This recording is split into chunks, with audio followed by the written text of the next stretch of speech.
ગીરના જંગલને અડીને આવેલા તાલાલાના જેપુર ગામમાં ઘન કચરાના પ્રોસેસિંગ પ્લાન્ટ માટે ફાળવણીની જમીનને લઈ વિવાદ ઉગ્ર બન્યો।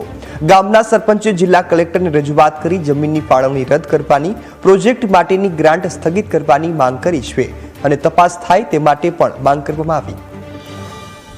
ગીર સોમનાથ પ્રાંત અધિકારીએ તારડા નગરપાલિકાને જેપુર ગામમાંથી 15 વીઘા જમીન તારડા ડમ્પિંગ યાર્ડ નગરપાલિકાને ડમ્પિંગ યાર્ડ માટે ફાળવવામાં આવી।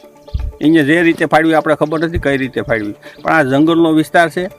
અહીંયા સિંહ કાયમ માટે એનું રહેઠાણ છે, બરાબર, અને હિરણ નદી બાજુમાં છે। આ ઇકોઝોનનો વિસ્તાર છે, કઈ રીતે ફાળવી આપણે ખબર નથી, પણ જો અહીં ડમ્પિંગ યાર્ડ ચાલુ થાય તો કાયમ માટે એશિયાટિક સિંહને મોટી નુકસાની રહે। અહીંયા જે ડમ્પિંગ યાર્ડ કર્યું છે એમાં કાયમ માટે સિંહને પણ નુકસાની છે, આજુબાજુવાળા લોકો છે તેને પણ નુકસાની છે।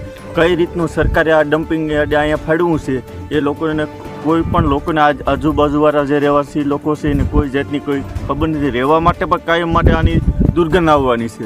અહીંયા જે નદી છે, નજીકની અંદર નદી છે, જંગલ એ નજીક છે, અને આ જે કચરો જે ઠલવે એ કાયમી માટે નુકસાની છે। પછી જે તે પ્રદૂષણ જે ફેલાય એ બહુ ખરાબ છે, બરાબર। પછી અન્ય અહીંયા અમે બધા આજુબાજુમાં વાડી વિસ્તારમાં રહેણાંક છે। પછી બીજા નંબરમાં જે હેરણ 2 જે છે એમાં પાણી આખું વેરાવળ તાલુકો ગીર સોમનાથ પાણી પી છે। તો આ પ્રદૂષણથી જે આ કચરો જે જાય નદીની અંદર તો એનાથી રોગચાળો ફાટવાનો જ છે।